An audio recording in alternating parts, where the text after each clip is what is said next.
Baiezkoaren aldeko iritzia edatzen ari da Europako Batasunean energia merkatuetan modu zuzenean esku hartzeaz, gasaren eta argindarraren prezioa merkatua ahal izateko. Gaur izan dute bilera gobernuetako teknikariek eta etzi izango da energia ministroen txanda. Mahai gainean duten neurrietako bat, bete-betean doa Europar Batasunak bere buruari jarri izan dion muga batekin merkatuak bakean uztea. Izan ere, gasari gehienezko prezio bat ematea aztertzen ari dira. Iberiar Penintsularekin ekainean egindako salbuespena zabal daiteke, kontuan hartuta, han beste lekuetan baino gutxiago igo direla argindarraren prezioak. Gasaren prezioa zehazki nola mugatuko duten da ikusi beharrekoa.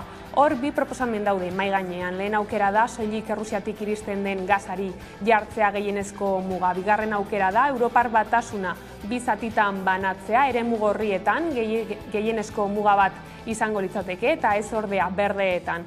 Azken horiek ornituko lituzkete gorriak behar izatekotan. Mahai gainean dagoen beste aukera bat da gasaren prezioa finkatzen duten tresnak aldatzea. Vladimir Putin Errusiako presidenteak gasaren eta gordinaren iturria ixteko mehatxua egin du. Europar Batasunak prezioak mugatzen baditu.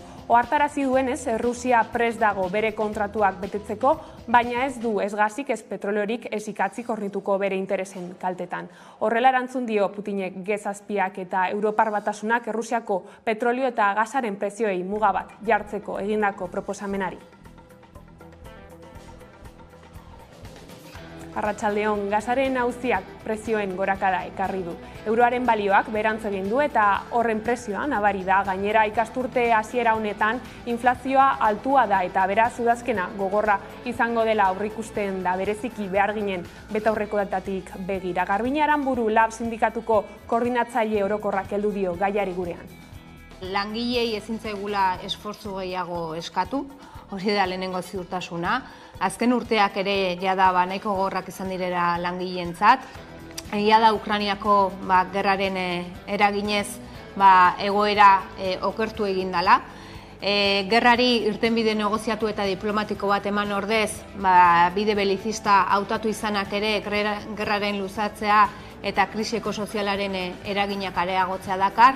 Baina testuinguru horretan, esan bezala langilei esfortzu gehiago ezin zaio eskatu, ez? Langileek azken urteetan 2011tik hona erosalmenean bataz beste 6.000 euroko galera bat izan dugu esaterako, ez? Sindikatuez, irailaren 10ean larunbatarekin Izpurako herrian Euskal Laborarien Batasunak 40 urteak ospatuko ditu. Egun osoko egitaraua proposatu du Ipar Euskal Herriko bizi sozial eta politikoan, baina bereziki laborantza herrikoiaren alde paper garrantzitsua bete duek sindikatuak. Ospakizun giro honetan, sindikatuak gogoratu du garai zailak direla laborarientzat, zehazki idortea eta prezioen handitze ikaragarria pairatzen dutela salatu du ELBek, beraien saltze prezioak ez direlarik hainbeste igotzen. Jan-Pol Duhalde, ELBren bozeramailea.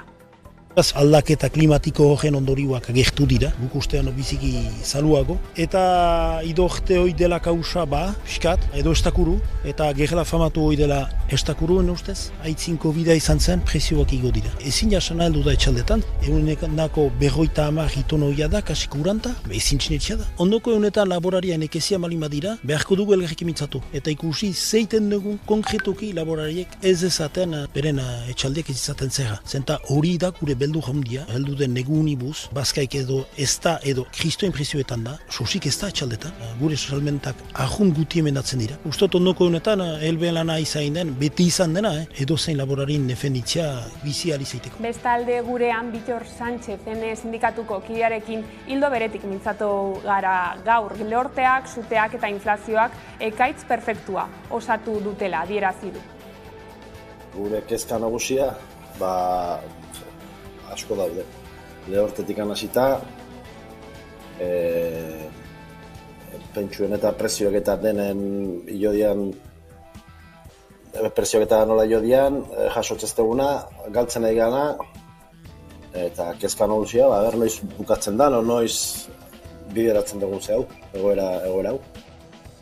Eta gai gehiago, Jaizkibel konpainia urteroko eran, aterako da bihar Hondarribiako alardean desfile baztertzailearen aurretik. Konponbiderik ez da bideratu izurriaren urteetan, baina aldaketa gogoa agerikoa da. Entseguak oso ondo joan dira azken egunotan, jendea alde sumatu dute espaloietan eta desfilea bera jendetsua izango dela argi dute entseguetara egunotan hurbildu baitira. 100 pertsona, asko gainera gazteak, irudi indartsuak zabaldu dituzte sare sozialetan datorrenaren erakusgarri. Izurriaren aurrean, Hondarribian ospatu zen azken alarde egunean, 2019an lehen aldiz lortu zuten kale nagusia konpainiaren aurkako plastiko beltzik inork zabaldu gabe igotzea eta hori bera bihar errepikatzea espero dute. Aldarriak ordea bizirik dirau. Baztertzailea da oraindik alardea eta ohi dutenez, justu haren aurretik desfilatuko dute Jaizkibel konpainiako gizonek eta emakumeek iragan 25 urteotako helburu berarekin alardearen parte izan nahi dutela aldarrikatzeko. Goizeko 8:00 abiatuko dira. Eta duela 10 urte hain zuzen ere 2012ko urriaren 21ean Gasteiz izendatu zuten Europako hiriburu berdea eta Arabako eta Euskal Autonomia Erkidegoko erakundeek ospakizun berezia antolatu dute. Jonathan Moreno Gasteizko alkatetza arloko koordinatzailea da. Energiaren arloan pausoak eman ditugu, pausoak eta besteekin alderatuz pauso potenteak dira, baina hor dago nire ustetan egin behar dugun biderik handien. Ordizian normaltasunera bueltan dira Euskal Jaiak 3 urteren ondoren iaz ez zen azokarik egin, baina gazta txapelketari eta enkanteari eutsi zioten txapelketa ateak itxita egin bazen ere. Aurten azokak eta txapelketak normaltasun osoz egingo dira horrela, Ardilatzaren edo Karrantzako esneaz egindako gazta lehiaketaren 59. aldia da gaurkoa. Hala ere gazta ez da izango eguneko protagonista bakarra. Nekazaritza munduarekin lotutako beste lehiaketa batzuk ere izango dira, esaterako fruitu eta barazki lehiaketa izango da, baita perretxiko erakusketa ere. Bestetik, Garagartza plazan egingo da Gipuzkoako Pirinear arrazako behien lehiaketa. Euskal Jaiak ordea ez dira gaurko egunarekin amaituko, ostiraletik igandera ekintza gehiago antolatu dituzte eta.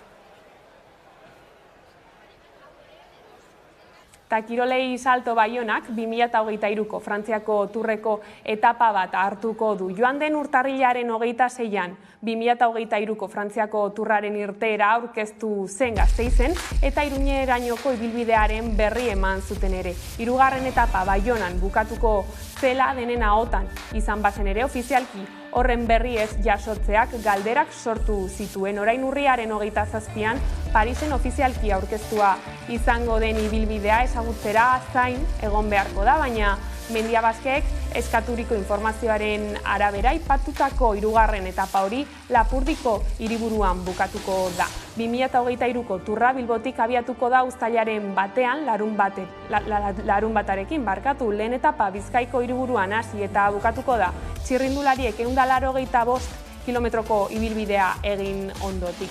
Biharamunekoa Donostiara doana ere gisa berekoa izango da. Donostiatik berriz Irundik pasata Lapurdira sartuko da.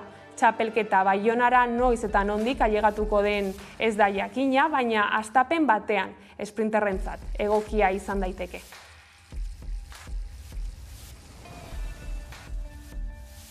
Eta lerroburuak horrela, heldu diezaiogun eguneko argazkiari. Energiaren bueltan, atzo Sánchez, Espainiako presidentea, senatuan izan zen, energia krisiari aurre egiteko neurri esanguratsuenak iragartzen. Hor Sánchezek baztertu egin du neurri dramatikorik onartzea eta laguntzak iragarri ditu industriarentzat. Besteak beste, kogenerazioa erabiltzen duten industriei salbuespen iberikoa aplikatuko diete. Ildo horretatik EAJak eta EH Bilduk egiturazko neurriak defendatu dituzte krisi energetikoari aurre egiteko. Udane Arbeo.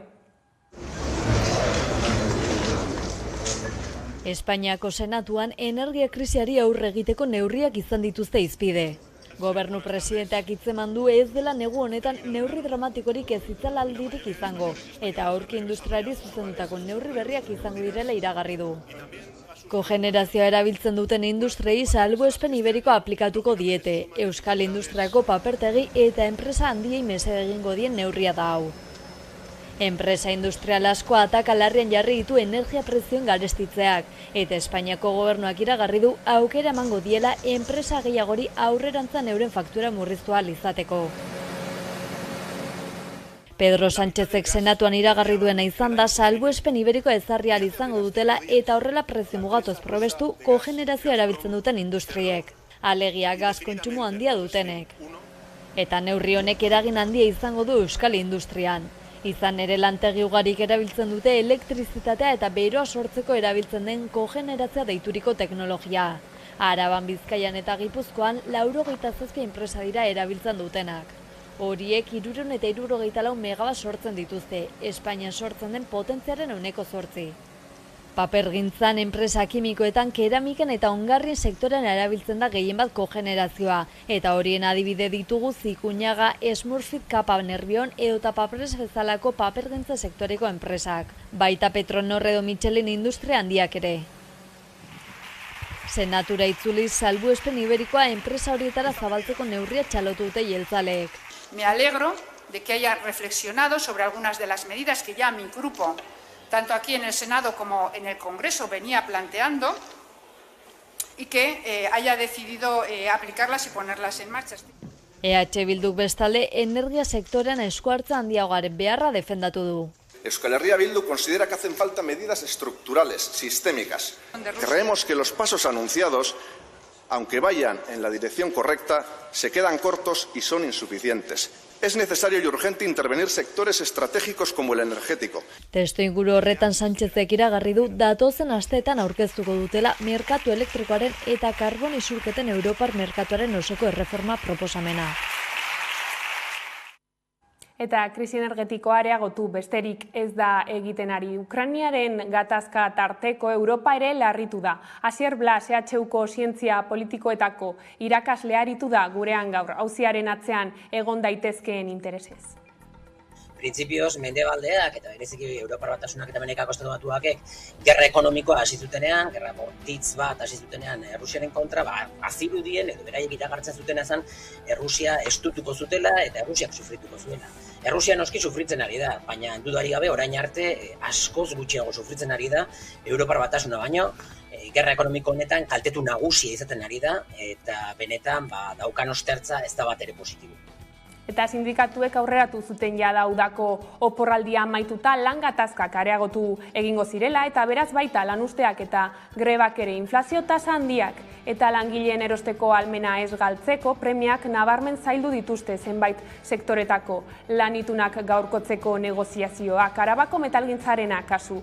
Hitzarmena berritzeko elkarrizketak esatzera ez aurrera daude eta hori salatzeko ekoizpena eten eta kalera ateratzeko deia egina diete. ELA, LAF, Comisiones Obreras, USO, CGT eta ESK sindikatuek langileei 3 egunez hilaren amaierarako aurretik bihar bertan SEA patronalarekin elkartuko dira. Nerea García. Sindikatuek hilaren 21, 22 eta 23 lanuzteak egingo dituzte. Aurretik bihar SEA patronalarekin elkartuko dira bilera batean. Patronalari eskatu diote gogoeta egiteko eta gogorazi dute bertan bera utzi zuela ekainaren 29an jarrita zuten hitzordua. Joritz Iglesiasek ELA sindikatuko kideak azaltzen duenez mobilizazio horiekin jarraipena eman nahi diote maiatzean egindako aldarrikapenei. Sindikatuek aurreratu zuten jada udako oporraldia amaituta lan gatazkak areagotu egingo zirela, baita lanuzteak eta grebak ere.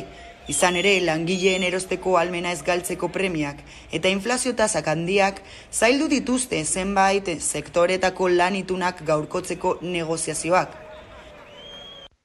Irailean greba ditu dugu Arabako metalean, iraiaren 21, 22, 23, eta horrekin egiten duguna da jarraipen bateman maiatzean ekainean egin genituen greba deialdiei, eskatzen duguna oso sinplea da KPIko igoerak eta lanaldi jeltsiera izan ere Arabako metalean daukagu Hego Euskal Herriko lanaldirik handiena.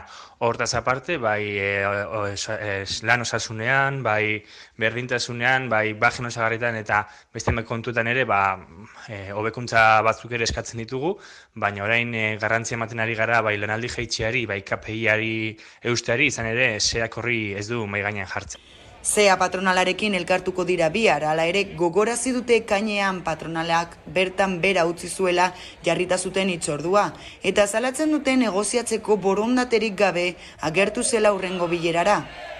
Sindikatuek adierazi dute hitz egiten jarraitzeko nahia dutela, hala eta guztiz ere, uste dute greba dela behar duten lan hitzarmena lortzeko bide bakarra. Beraz, bihar ezustekorik ez badago irailaren 21, 22 eta 23 lanuzteak egingo dituzte Arabako metalgintzako langileek. Hego Euskal Herrian legalki diharduten 34.000 etxeko langileak urrian hasiko dira langabezia ordainsarirako kotizatzen. Etxeko langileen baldintzak arautuko dituen errege dekretua onartu du astearte honetan eta langabezia ordainsaria jaso ahal izango dute. Enplegatzaileek 80%ko baria jasoko dute horretarako.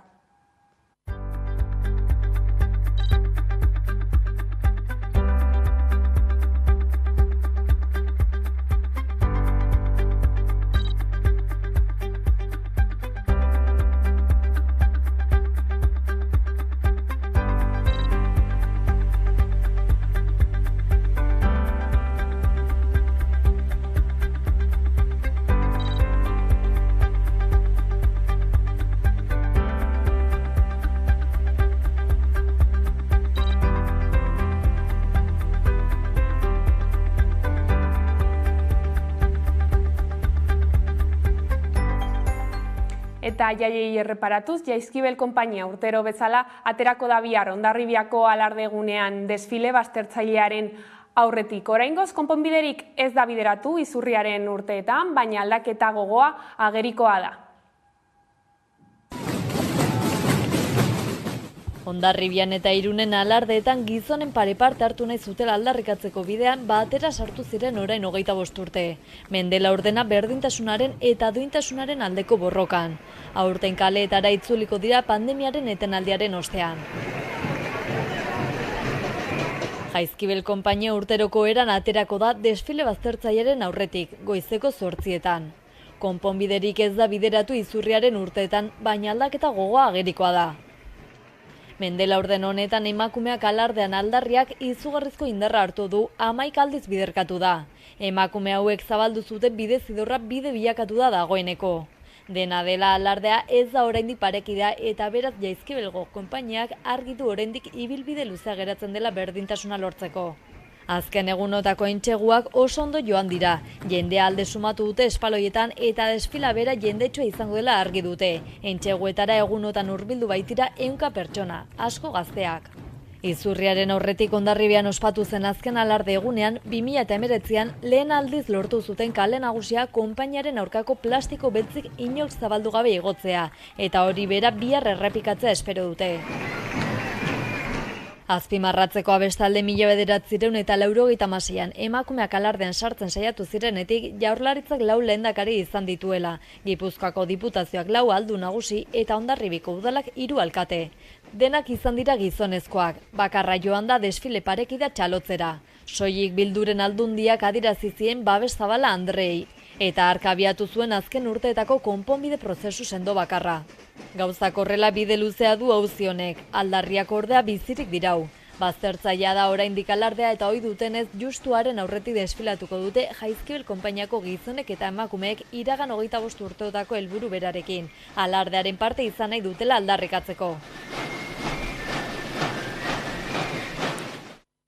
Eta Hondarribiatik Gasteizera egingo dugu salto. Aurki beteko dira 10 urte hiria Europako hiriburu berdea izendatu zutenetik. Data berezia ospatzeko hainbat ekitaldi berezi antolatu dira. Nerea Garzia.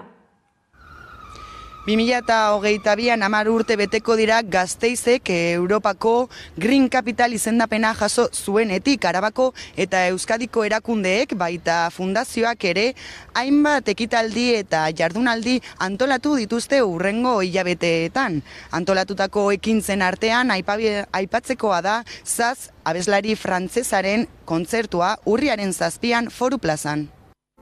2012ko urriaren 21an Gasteiz izendatu zuten Europako hiriburu berdea.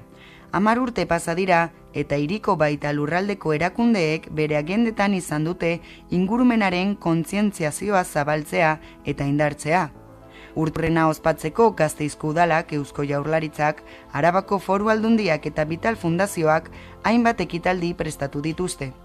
Hasiko gara iariean, iraiaren 14an eta ordutik urriaren 21 arte ekitaldi kulturalak eta ondo osio edo osioarekin erlazionatutako ekitaldiak prestatuko ditugu. Iraiaren 14etik 28 arte antolatu ditugu herritarren parte hartze guneak, hausnarketa eta parte hartze gune ezberdinak antolatu ditugu, bai gazteentzat, bai nagusientzat, helduentzat, umeentzat, herritar ororentzat, 8 esparru ezberdin antolatu ditugu, zenbait gaiarekin ere erlazionatutakoak izango dira ere, energia, mugikortasuna, hiri diseinuarekin erlazionatutako esparruak eta parte hartze esparru hauek izango dira jendearekin edo hiriarekin partekatzeko 10 urte hauetako hausnarketa bat, zein motako aldaketak izan ditugun eta zein motako aldaketak egin behar ditugu datorren urteetan.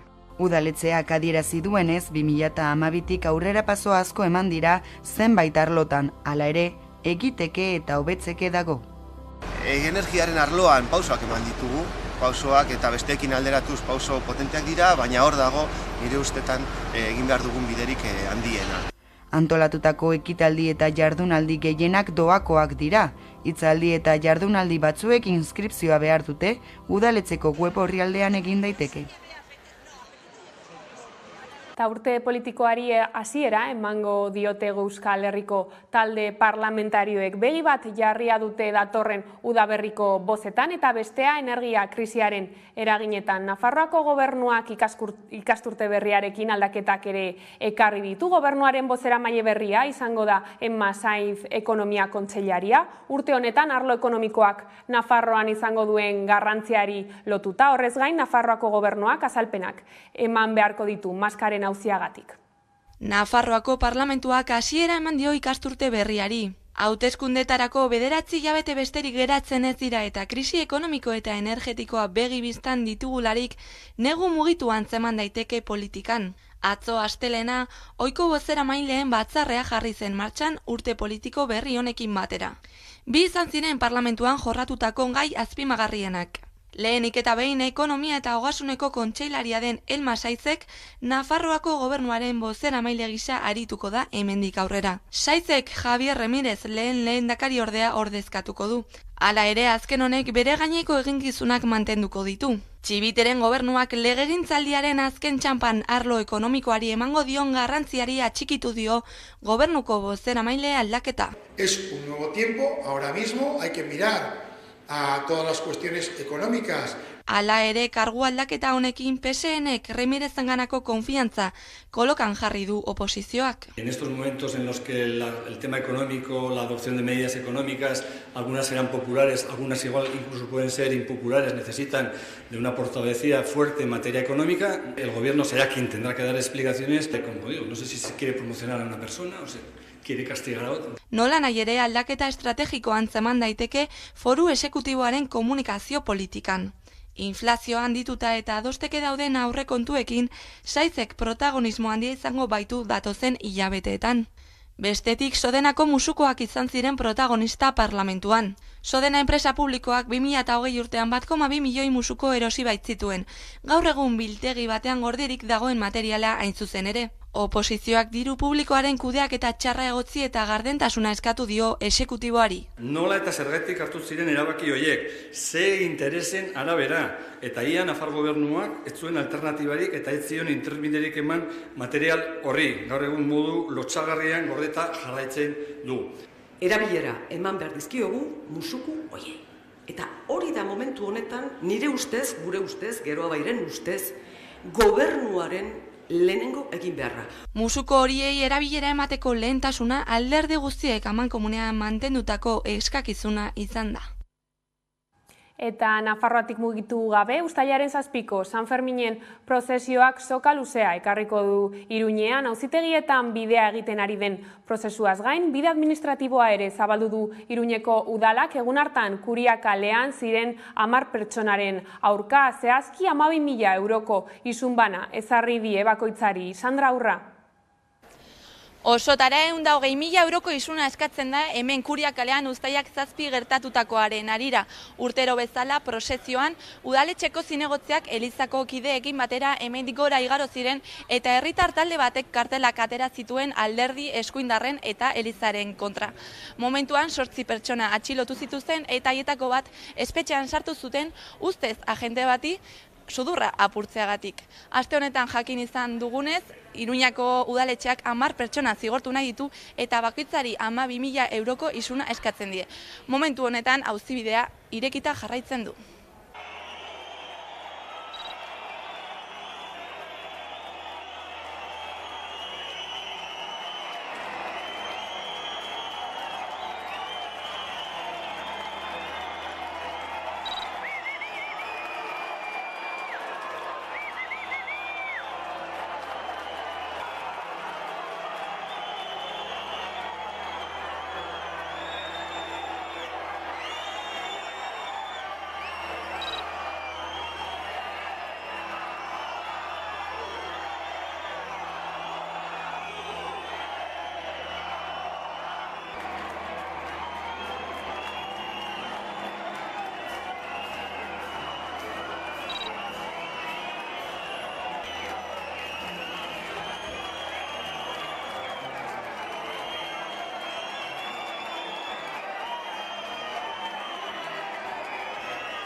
Ordea, Nafarroako bandera erraldoiarekin diru publikoa xahutu eta gainkostuak isilarazi izana egotzi diote Enrique Maia alkateari. Adierazpen instituzionala onartu dute Bart Iruñeko udalbatzan, EH Bilduren, PSNren eta Geroa Bairen botoekin.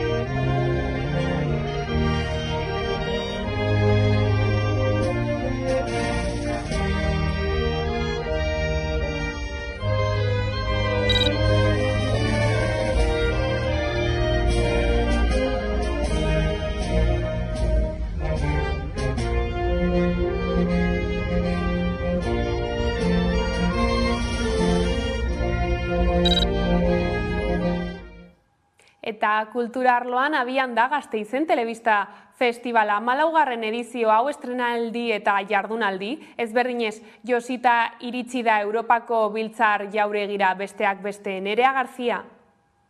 Hala da, bai, Europar Biltzar jauregian jardunaldi profesionalak egongo dira. Gaur, adibidez, arratsaldeko 5etan, tailer musikala izango dugu Joseba Beristain musikariaren eskutik. Horrekin batera, filmak proiektatuko dira Vital Fundazioaren kulturunean eta estrenaldiak printzipal antzokian izango dira. Festivalak goi mailako amaiera izateko, larun batean, amaierako gala izango dugu. David Albarzek, festivalaren antolatzaileak dioenez, hainbat sorpresa egongo dira bertan. Aurten, Denderabako Fundazio Vital kulturonean, proiektuak egingo ditugu, AMC, 4 dokumentala proiektatuko ditu. Eta hau da, nik uste, nobedade printzipala. Gero ere printzipal antzokira bueltan gaude, amaierako galarekin. Eta horrela iritsi gara albistegiaren amaierara. Gaurkoan Bengo taldearen bakarrik kantuarekin agurtuko zaituztegu gustatuko zaizuelakoan, besterik ez gure aldetik. Hauek izan dira arratsaldean gaur gurean utzi dituenak, guztiak eta gehiago nahi duzuen aldiro 11.eu satarian. Gero arte.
Etako klasik hartzen.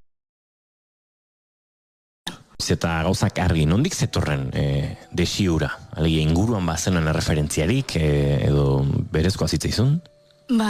Asko kaldetzei hori, baino familien da inor ez dauketola musika mundura dedikaudana edo musika munduei horremeste denbora eskaini dilona. Eta, ez dakit, txiki-txikitati ja musika eskolan hasi nintzen, da, junaiz, garatzen nola da? Garatzen junaiz habilidade hori. Teknika eta, bai? Hori da. Eta, gaur egun arte.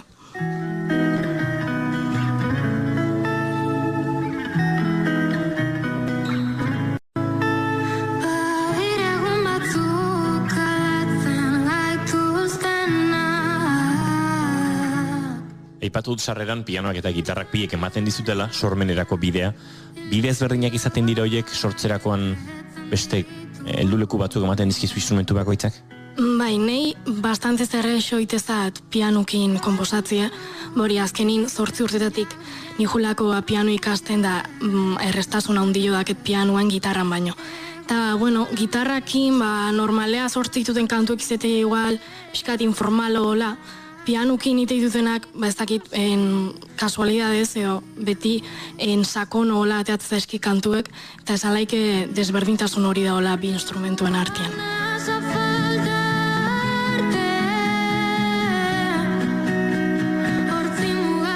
Sakontasuna alare badago presente zure musikan, ezta? Udarako ametsak kantu hau esaterako izenbura ikusten duenak, ekarlezake burura kantu fresko, udatiar, axaleko bat, eta aldiz kantu entzun da, murgiltzen da, ez? Ola giro nostalgiko eta aldarrikatzaile xamarrean, ez? Iragan gertuko hori ekarri nahi horretan edo.